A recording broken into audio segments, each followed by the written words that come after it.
అవునండి, నన్ను హాజరుపరచమన్నారు, 10:30కు రమ్మన్నారు. మీరందరూ చూశారు. నాకు మొన్న ఫస్ట్ రోజు తగిలి బాగా నొప్పి వచ్చింది, మెడ, కాలు. 3 వారాల క్రితం ఫైట్లో నాకు మజిల్ టైర్ అయింది, గ్రేడ్ 1 టైర్ రైట్ లెగ్లో. లెఫ్ట్ లెగ్లో మళ్ళీ దెబ్బలు తగిలాయి మొన్న. సో అందుకే కొంచెం బ్యాలెన్స్ ఇది ఉంది. మందులు హెవీ మెడికేషన్ ఇచ్చారు, హెవీ ప్యాచ్ కూడా వేశారు నాకు. దానివల్లే కొంచెం నడుస్తున్నాను. అండ్ ఇప్పుడు అందుకే రిక్వెస్ట్ చేసుకొని, సార్ నాకు కొంచెం టైం ఇవ్వండి, పాప ఉంది, సెటిల్ చేసుకొని నేను వస్తాను సార్, కొంచెం సెట్ చేసుకొని అని పోలీసులు గారికి రిక్వెస్ట్ చేసుకొని ఇప్పుడు బయలుదేరుతున్నాను. దాని గురించి సార్ చెప్పాను.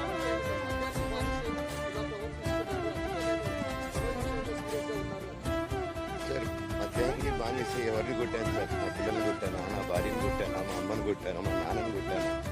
ఇవన్నీ నీ మధ్యాహ్నం బ్యాలెన్స్ అందరినీ కొడుతున్నాను, కొనాలి.